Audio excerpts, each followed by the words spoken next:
Second white coat. Subscribe and like. Let's learn medicine together. Welcome to The Explainer. Today, we're stepping into the shoes of a medical detective. We're going to follow a trail of really perplexing symptoms, sift through the evidence, and uncover a diagnosis that's been hiding in plain sight for years. All right, so let's jump right in. Our story starts with this really fascinating diagnostic puzzle. A patient shows up with a bunch of symptoms that, at first glance, just don't seem to have any obvious connection. So, picture this. We have a 20-year-old woman, and for years, she's been dealing with this really frustrating set of problems. We're talking recurring headaches, bouts of dizziness, and this noticeable imbalance when she walks. It's chronic, it's disruptive, and nobody can figure out why. So, you've got to ask, right? What's the connection here? A headache in the back of her head, dizziness, and something called ataxia. That's the unsteady walk. The real challenge for any doctor is trying to find that one thing, that single underlying cause that ties all of these seemingly random problems together. So, how do you even start? Well, just like a detective, you start by following the evidence. Every single symptom is a clue, and if you analyze them carefully enough, you can start to narrow down the location of the problem. You know, doctors use this process that's kind of like a diagnostic funnel. It's all about deductive reasoning. You start broad with the general symptoms: headache, dizziness, ataxia. Then you get more specific. The headache isn't just anywhere. It's occipital, at the back of the head. Well, that points your suspicion to the back of the brain. And that leads you to a prime suspect, the cerebellum, which is basically the brain's control center for balance and coordination. And this whole process, this funnel, it points us to a really specific, really critical spot in the skull called the posterior fossa. It's the small, compact space that holds the cerebellum and the brainstem. It's essentially the command center for our ability to balance and coordinate our movements. Okay, so the clinical clues have definitely pointed us in the right direction. We've gone from this big, wide mystery to a much more focused suspicion. But suspicion isn't proof. To get to certainty, we need to actually look inside the brain itself. Now, based on how long this has been going on, and the fact that there aren't other weird neurological signs, the leading theory isn't some kind of disease like multiple sclerosis or an infection. No, the evidence is really pointing towards a structural problem, an anatomical problem. Something is literally out of place. And that, of course, brings up a huge question. How in the world do you confirm a physical, structural issue deep inside someone's skull without, doing invasive surgery? You've got to find a way to peek inside. Well, the answer is one of modern medicine's absolute game changers: magnetic resonance imaging, or MRI. This incredible technology uses powerful magnets and radio waves to create these super detailed pictures of the brain.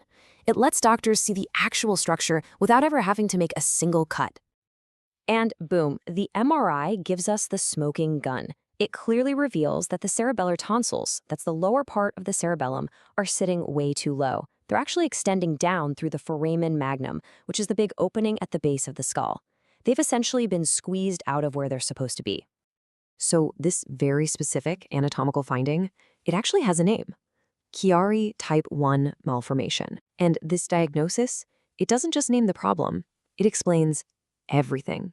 Every single one of the patient's mysterious long-term symptoms finally makes sense. So what's really going on here? Well, it's basically a domino effect that's all about anatomy. It starts because the posterior fossa, that space in the back of the skull, is just too small from birth. So there's not enough room for the cerebellum, which forces the cerebellar tonsils downward. This pressure not only squishes delicate brain tissue, but, and this is crucial, it blocks the normal flow of cerebral spinal fluid. And that blockage is what's directly causing those awful headaches and the dizziness. What's really fascinating and frankly kind of tragic for a lot of patients is the timing. This condition is congenital, meaning people are born with it, but many have zero symptoms all through childhood. It's often not until the teenage years or early adulthood that a growth spurt or even just increased activity finally triggers everything. And that delay is why so many people suffer for years getting misdiagnosed or even told it's all in their head before the real cause is found. Okay, so a really critical part of any diagnosis isn't just figuring out what something is, but also being absolutely sure about what it isn't. This is what doctors call making a differential diagnosis. And this process of elimination is just so important. As you can see, conditions like MS or a tumor were totally ruled out because the MRI showed a physical shift in anatomy, not inflammatory plaques or some kind of growth. And because the symptoms were chronic and came and went, a stroke was really unlikely. Plus, with no history of a head injury, trauma was off the table too. Every other possibility was systematically proven wrong. So, to really nail this down, we need to be precise. Chiari malformation isn't just one thing. There are different types, and telling them apart is crucial for understanding what's happening with our patient. So, our patient, she has Chiari type 1 for sure.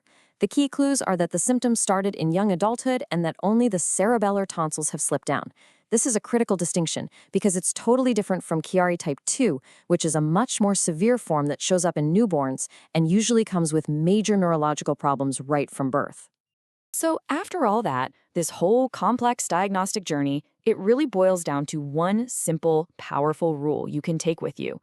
When you see that combination, headaches in the back of the head, an unsteady walk, and an MRI showing low-lying cerebellar tonsils, the diagnosis is congenital Chiari type 1 malformation.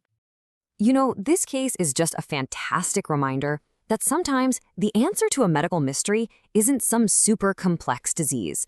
Sometimes it's written right into the very structure and anatomy of our bodies. And it really makes you wonder, doesn't it? What other conditions are out there, hiding in plain sight, just waiting for the right clues to be pieced together?